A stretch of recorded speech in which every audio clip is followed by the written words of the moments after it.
screaming hot. But good thing I didn't blow her off when she told me she could come on. I was like, oh, I got another gas. yeah, that, you know. Okay, so we got the after show, but we now have another program that comes in directly after us. So we got a couple minutes. We're just gonna get some things saved. Then we're gonna shoot over to the next office and continue our conversation for a little bit. And go open this. You ready, man? What's today, the 22nd? Today is the 22nd. That is correct. Okay, and I'll give you the. I'll take it over there when I'm done with it. Okay, cool. That'll work. I'm just trying to get the doctor. Let me set my stuff over there. Doctor, you right?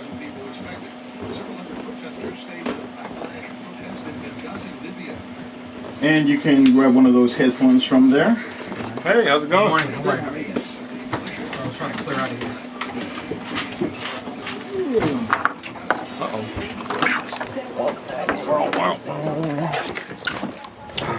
Walking through the studio. Alright, so you know what? We're going to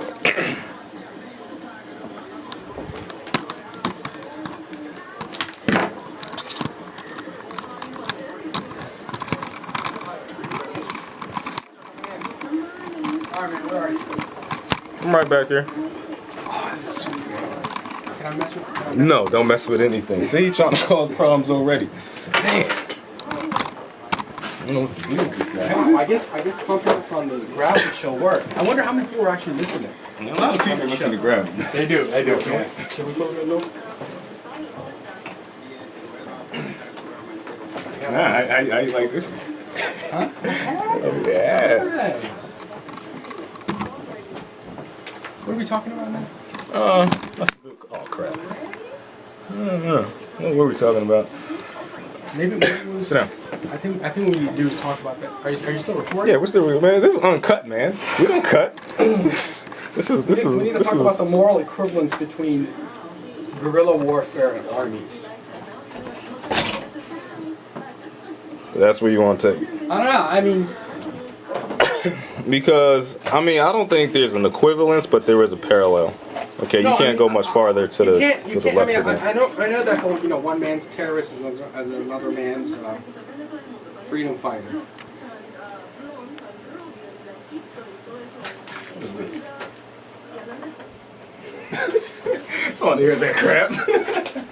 All right. I kind of like the setup for the after show. You do? Yeah.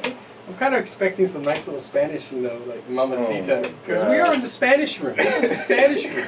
That's why I turned it up, because I didn't know what it was saying just now. El Mexico. But Oceano Pacifico. Pacific Ocean. I'm out of coffee too. Can we establish your task the morning of? Number one is to bring me coffee. Okay?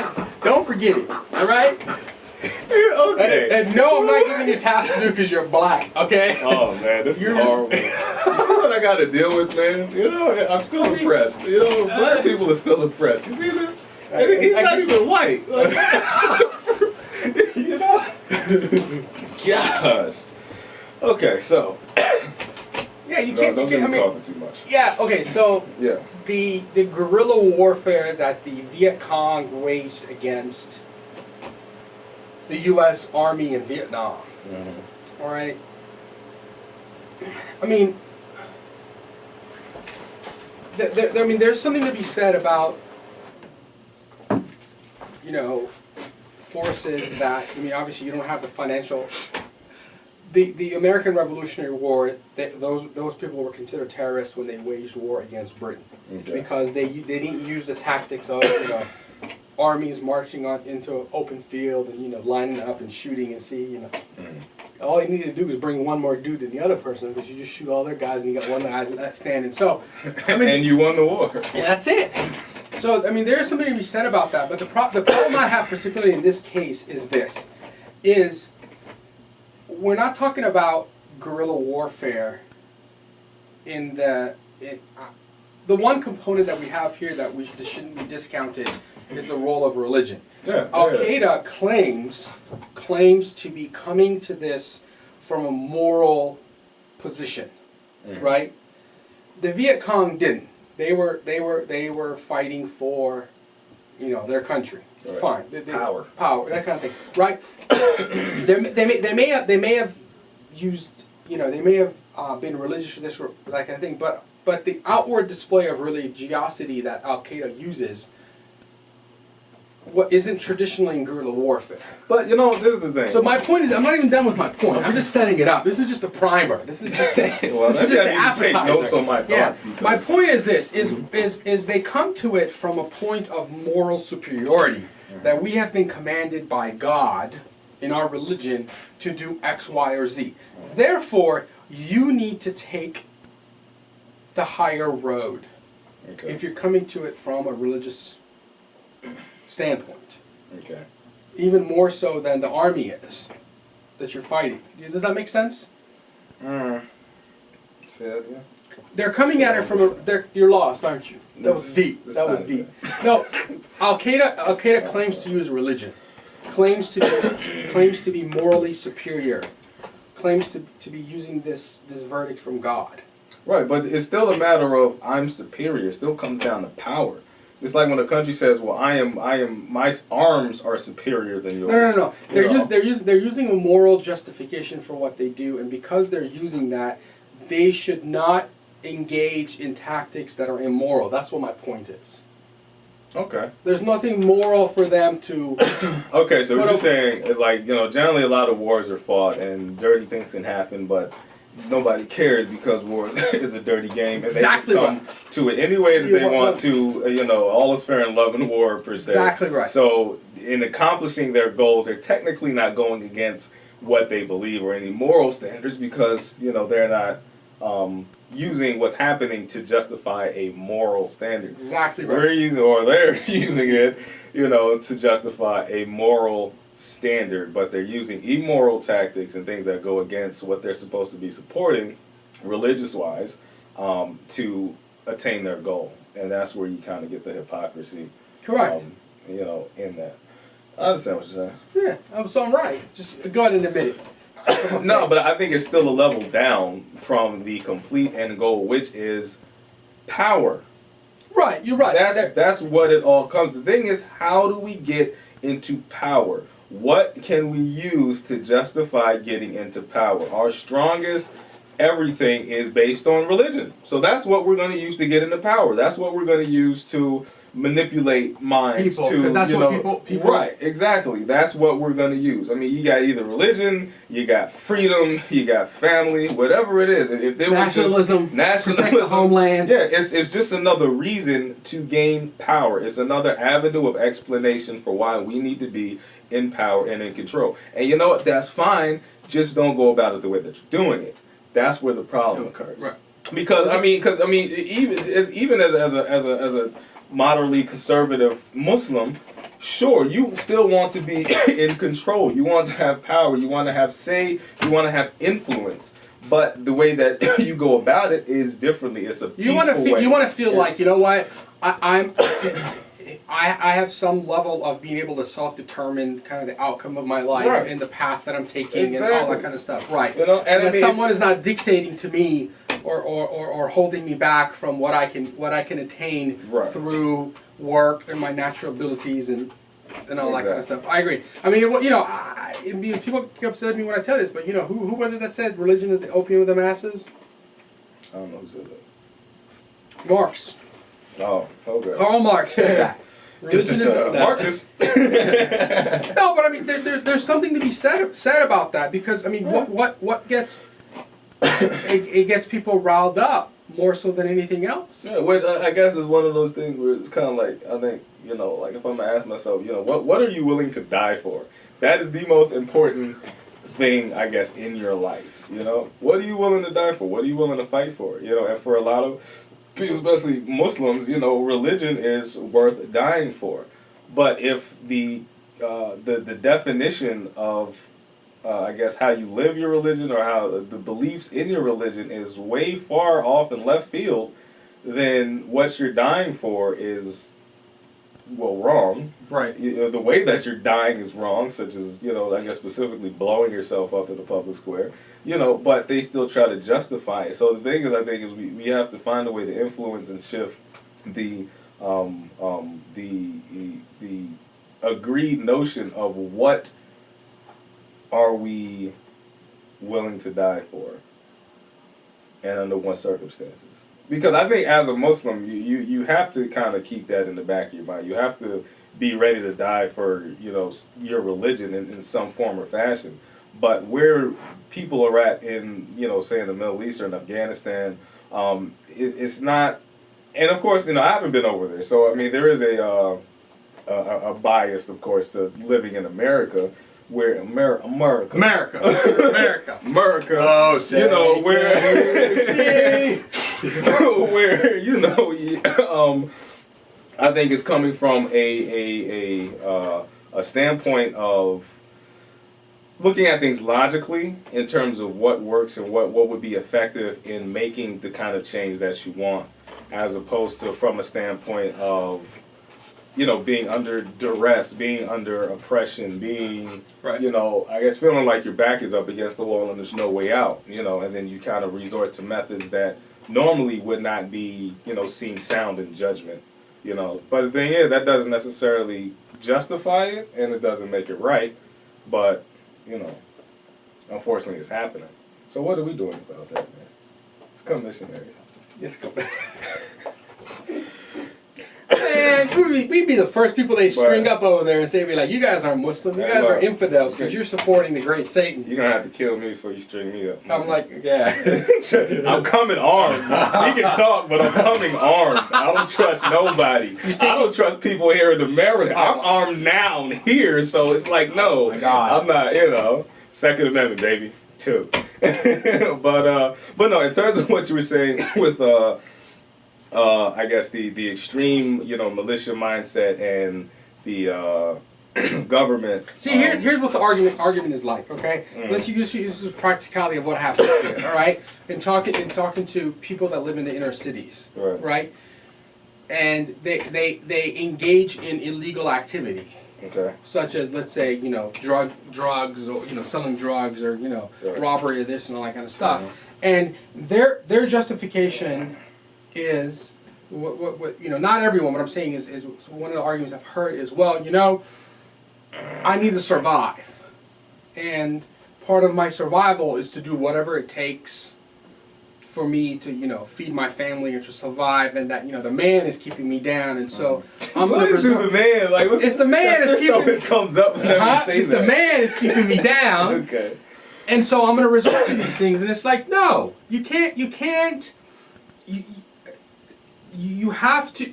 You cannot just say that because, you know, the U.S. government did, you know, there's slavery and this and this and this and all this kind of stuff that we know about, Jim Crow and all that kind of stuff, that justifies, or because of all of that, I am left with no choice but to be, you know, a petty criminal, to rob some people. Right. Which ain't even the people that is doing whatever you do. It's like your neighbor. It's like your folks. It's not. That's what I mean by the moral equivalent. It's like, no, it's not the same thing. Right. You know?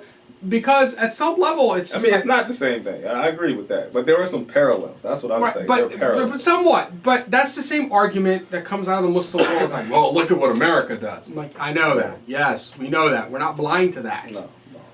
But at some point, it's got to stop. I mean, it's that justification it can't be, you know, that can't be the, you know, end all and be all, because we teach our kids that you know, the actions of someone else do not justify your actions that are illegal, right? We need parents to run the military. Hey, look, if it works, it works. You know. We need women to run the military. That's what we need. Oh shucks, then you lose a lot of. No man. We need women to run the military. That's how, you know. They need to decide on who goes to war, because it's the women and the kids that are left behind that have to deal with. You know, it's not. I still don't even think that it's necessarily the woman that needs. There are plenty of men that can make the right decisions.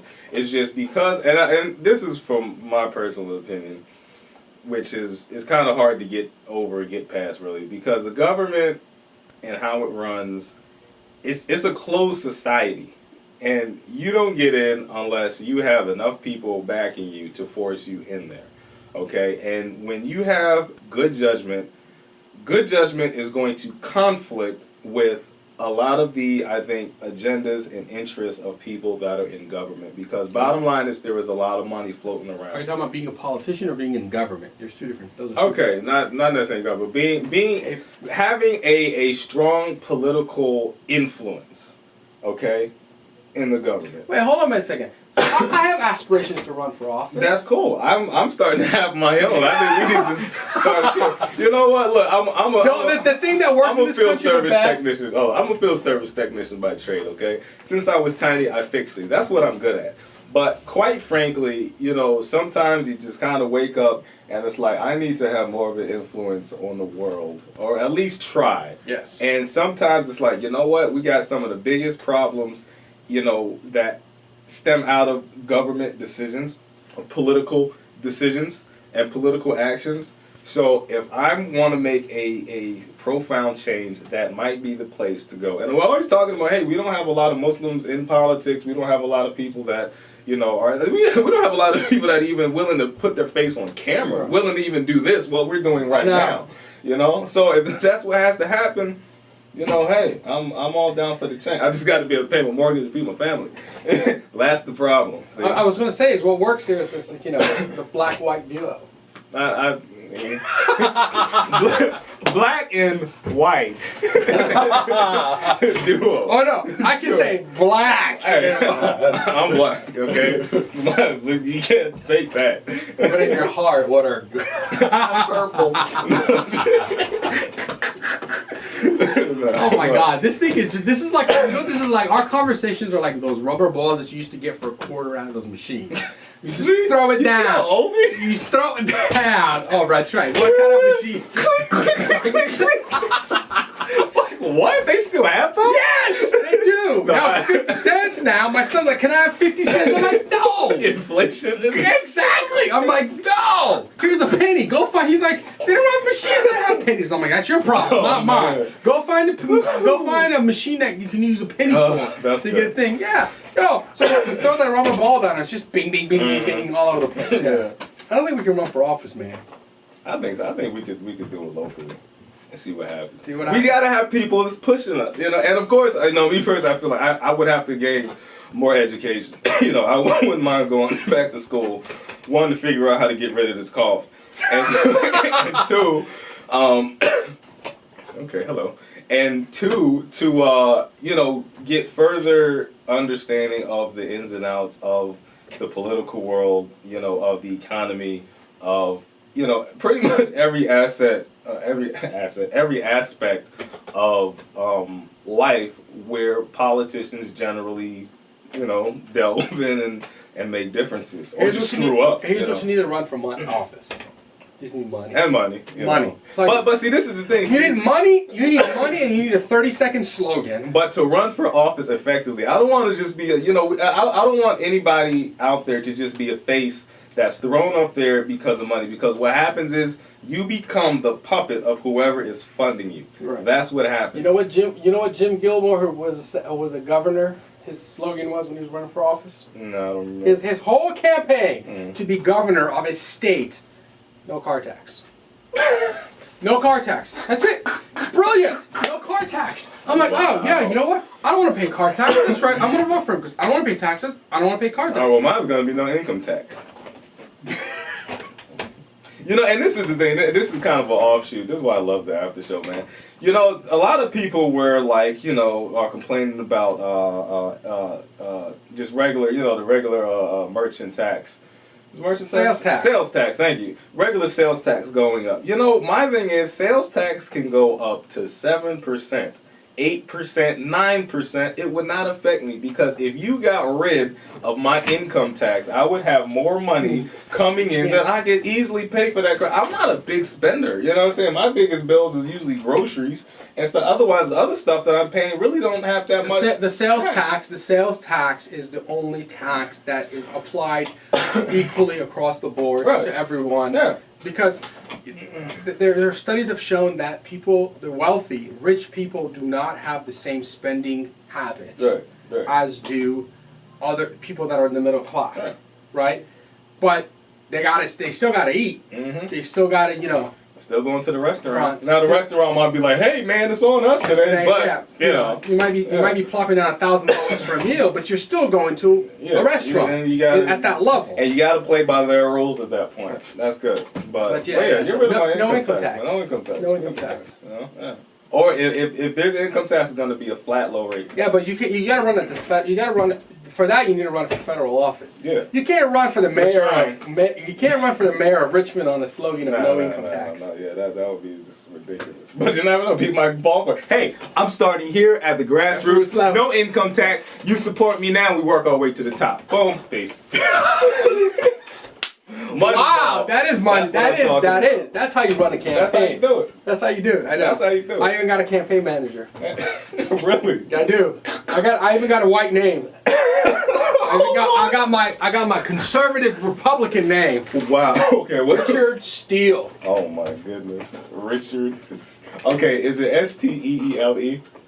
Steal, yes. Not as in steal, as in I'm going to steal your money. No, I mean, it could have just been Steel without the E. As in steel workers. My campaign workers will be steel workers. Okay, so you don't have the E at the end? No. Okay. Steel. All right. Okay. I go by Dick. You can't go by Dick, man. I'm going to guess anybody ever being named Dick for obvious reasons. Just get over it. That name should have died in the 40s my or something. My slogan will be guns, God, country. In that order. In that order. In that order. Bottom of the that order. Yeah, exactly. There you go. I like that. Exactly. And my bumper sticker will just be the American flag. It'll be guns, God, country. That's it. That's it. Nothing else. I'm not gonna say anything else. Open up the campaign. My speeches. God's gun, country. Thank you for coming. That's it. What else? That's it. Vote. That's it. Vote. That's it. Don't send checks. We got an account on our PayPal. PayPal. 2012, 2013, whatever. No, give it all. We always take cash. Send it as a gift. Yeah. We'll take cash. We'll take cash. Exactly. Yeah, exactly. Pass around the boxes. Out the crowd. in the stadium. Like 50 kids running through the aisles with boxes. Oh man. That's the Muslim way. Oh, that's the Muslim way. Thank you. And they don't spread them across so everyone covers every aisle. They send 5 dudes down the same aisle. Like, no, you gave 20. I know you have 40. I know you have 40. Come on. It's like if I wanted to give 40, I would have given it to the first dude, not the 8th dude that's coming through here. But sometimes, you may want to give $1 each to kind of make them. To make it look like. Otherwise, the first guy's gonna have like $100,000 when he's done, and the last guy's gonna have like 50. Who carries around cash these days anymore? How much you got cash? I don't got cash. I got a credit card. Let's see how much cash. Do we have any cash? I have no cash. I don't know. Oh. I got a 20 and a 5. Don't you owe me 25? What? You do owe me 25. What? You owe me 25. I don't know for what, but you just owe me 25. This guy's crazy. Let me see. Where's my wallet? Oh, where's my wallet? You don't even have one. See, white people, they just got it so good that they just don't even. I don't even need a wallet. No, I just walk around and like, oh yeah. You don't even have to ask. Like, he walks down the street and I just be like, here's your latte, sir. I don't know who you are, but I'm pretty sure you want this. I'm white. That's all you need to know. I'm white. That's it. Did you say axe or ask? Just for the record. Ask. Okay. Ask. What is it with you? I usually say ask, man. I don't care. Why? Okay. All right. Let's get serious. Now we're talking about language here. Don't talk to them, man. Seriously. Talk to the What is it with you people? All right. I gotta say that. Sorry. Okay. What is it? Here we go with the you people. Axe. Really? Axe. Okay. There's 2 words in the English language. There's axe, as in ax, as in chop, chop, chop. And then there's ask, like, let me ask you a question. Okay, but see, what he's not considering is Ebonics. A lot of people have dyslexia, so the K and the S flips. So that naturally becomes axe. All black people have dyslexia because All black people have dyslexia. Dyslexica. No, seriously, is that why? No. You just made that up, didn't you? Of course, man. You're just making stuff up. Top of the head. No, look. That's your problem. Yeah. Usually when it comes off the top of the head. I think because of our natural dialect, our especially see you speak different languages. Okay. And a lot of people that speak different languages have, I think, a better ability to enunciate without thinking about it. See, me, yeah, I'm a black Southern guy. You know, I get kind of like, now, yes, granted, I can talk like this at many times of the day if I feel that it is necessary, but I don't really feel like it's necessary. You know, my thing is, do you know what I'm saying, or am I getting the point across? You know, sometimes I'm just in a relaxed environment. Right now, community radio show, I'm in a relaxed environment. If I was in an interview, I'll probably be like, yes, let me ask you a few questions. I mean, you know, but that's just how, like, my thing is the point come across? Yes, I'm not really worried about it. Sometimes, you know, but I know you're not, you know I'm not saying axe. I want to axe you, you know, like chop you. I'm gonna ask you a question. Ask you. See, you just said it yourself. I know that. You said axe. Yeah, because I'm being funny. That's That's been now, funny. please. I students come up to me. Can I ask you a question? I'm like, you may ask me a question. I hate when people do that. Lord, What? whatever. No, man. I think I've done that to people. No, too. you gotta listen. You gotta talk the lingo. You gotta talk the I language guess. that's gonna get you the job. No, I understand that. Trust me, I haven't had a problem. Alhamdulillah, I haven't had a problem getting a job in a long time. You know what I'm saying? You know, What is another word? There's straight, axe and what else? Especially once I put on a blue pinstripe suit, dog, I'm dangerous. I'm telling you.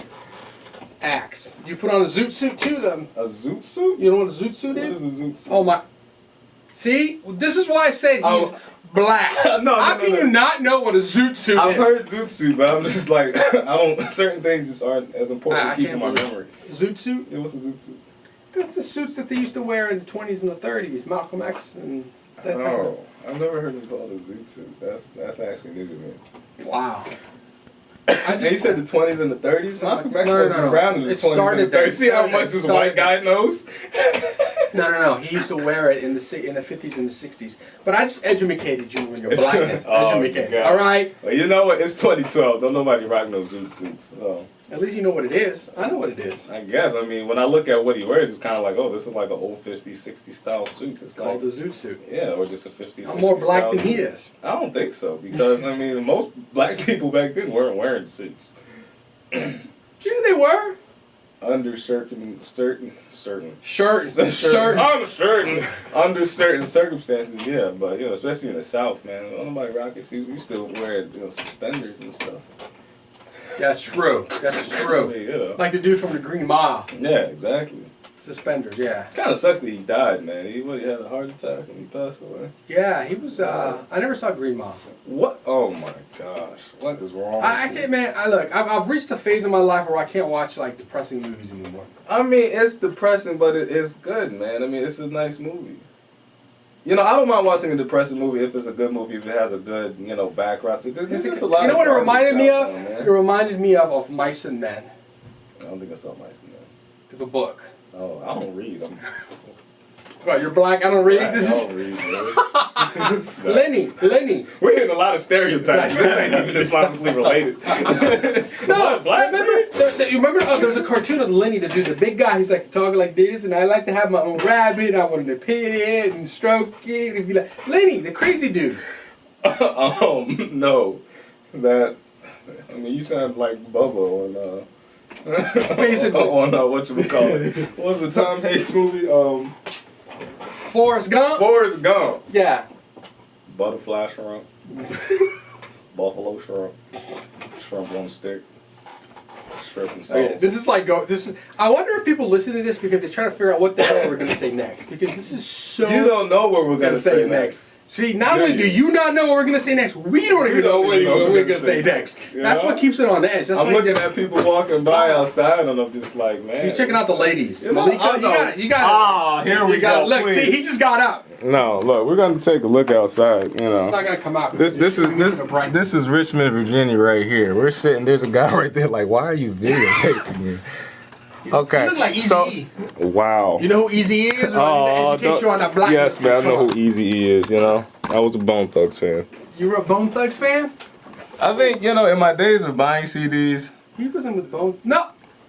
You're talking about Bone Thugs and Harmony. Yes, man. Oh my God.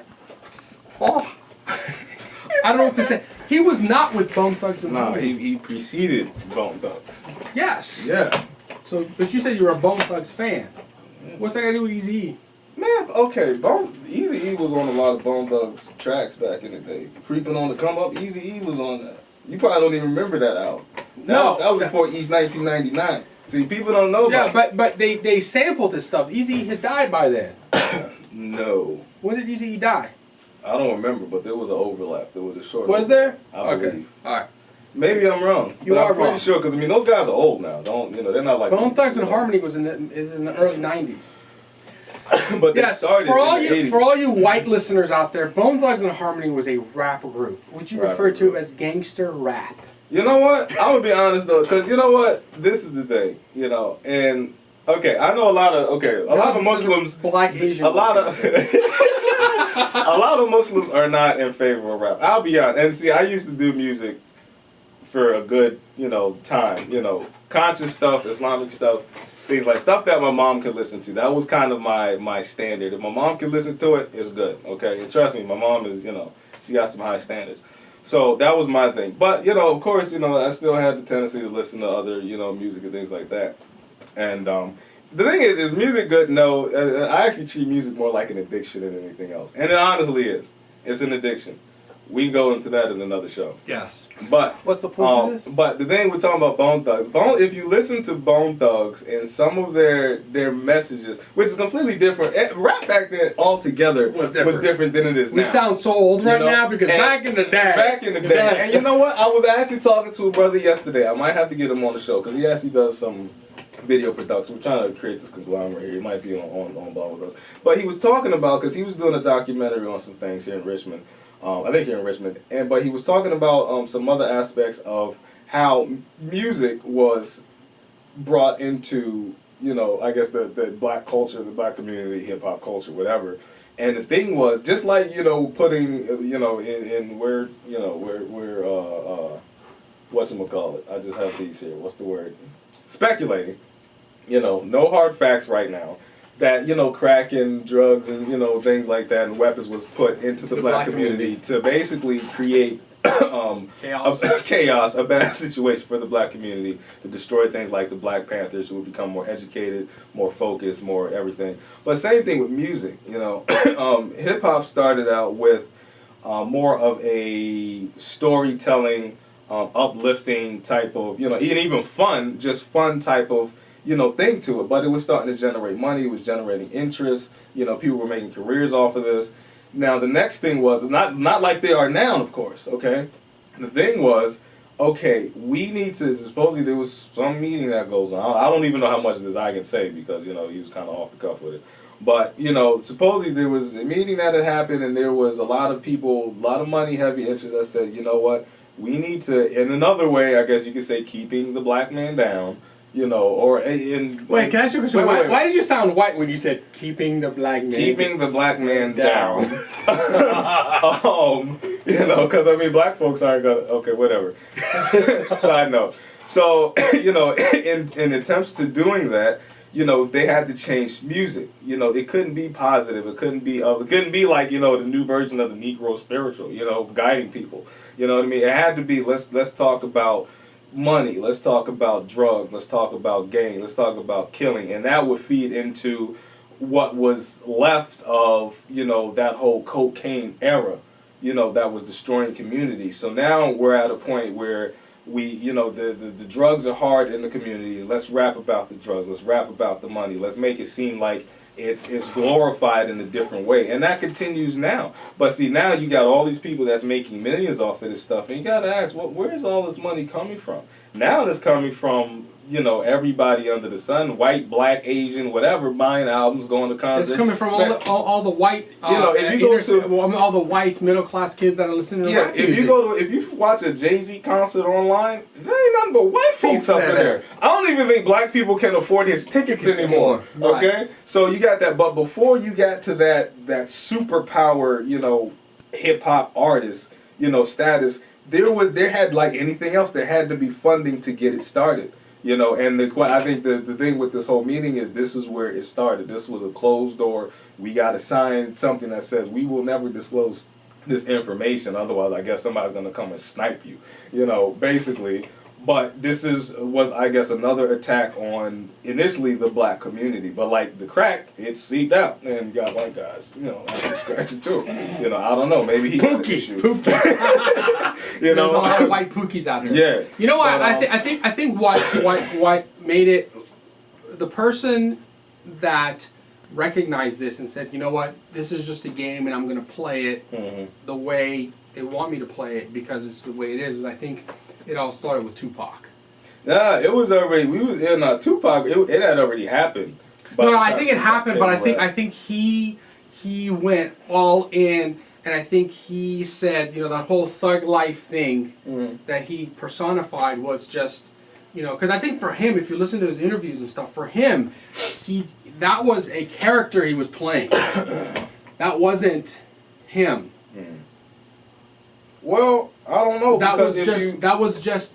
There's a fine line between acting a character and being a character. He still had, he still had, you know, fights, you know, in public. He still had he still had his posse. Like even the night that he died, when he got into the fight at the club. At the casino. You're not acting a fight. They beat the brakes off a dude, you know.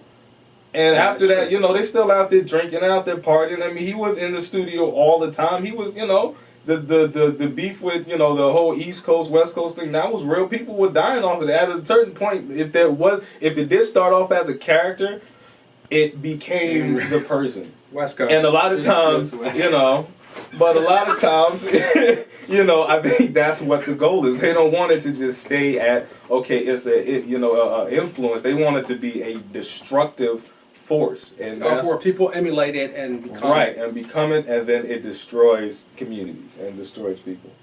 Right. You know, I think the thing that propelled it into the whole kind of gangster rap phase was. How did we even get on this? NWA. Yeah, he's on the. Yeah. No, I mean. Right. I think. Yeah. There you go. No, but if you think about it, that was. I mean, you had Public Enemy, but their stuff was political in the sense that they talked about the structure. It wasn't seen as angry or something like that. I think, but they had to stop that. You can't have structure. Nobody wants structure. No, we have no modern day Eric B and Rakim or EPMD. You got Nicki Minaj and I kind of like her. Waka. What? I like her. Okay. Right. This edition of the after show just ended. Nah, man, all that stuff is garbage, man. I mean, now listen. I know Tupac had the issues and stuff, but I'm a huge fan. I still think there was Tupac. Yeah, I still think there's some stuff. Even songs like "Dear Mama." I would let my mom listen to "Dear Mama." That's a good song. Brenda's Got a Baby. That was questionable. But I think the underlying message of some of his songs was good. Now, of course, you have the extreme opposite, like California Love. That's a little bit more party hard. Gangster. Let's go kill and shoot and drink and have some fun. That was the other opposite. I mean, you need to relax after you're out saving the world, like just. I mean, it's hard being a brother. Pac wasn't saving the world. Okay, and people around Pac knew that the whole Suge Knight thing. Hey, look, he walked away with a whole lot of money. A lot of people that was around, they still making money off of them guys. Damn, they are. People that a lot of music folks that are about Michael Jackson. People still banking on. He's about to release another CD. Ain't he dead? Michael Jackson's cool, man. I mean, he got issues. He became white, nose job, and Model of the day, man. Music is an exploitation. Virgin, the company Virgin, man. That man got so much money. He does. From that umbrella company. He's buying jets. He got a jet line. He got an airline.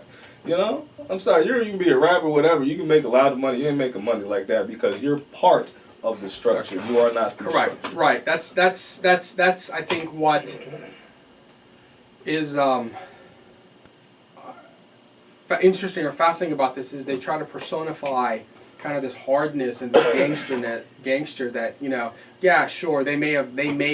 We thug shot. Yeah, exactly. Yeah, exactly. Yeah, we get that money, you know. Right, but it's like, you know what? You're not a thug if you're living in the Hollywood Hills. All right, Yeah. it's like, listen, it's, you know, that's where you may have come from, but that's not what you are now. Yeah. And a lot of them. left. Okay, so apparently you only lost about 15 seconds here. Of brilliant bros, man. Brilliant pros. They shot an EMP straight out our studio because they wanted to silence it. Fried everything. I got it back up in 15 seconds. Freaking genius. That's what I'm talking about. Because they can't keep a black man down. Black man down. That's right. I'm rocking a polo shirt. Yeah, no t-shirts here. I'm educated. Educated, man. There's no way you're gonna be able to put a topic on what we talking Yo, about I won't even be able to name this after show. It's just gonna be after show hodgepodge. rambling. You know?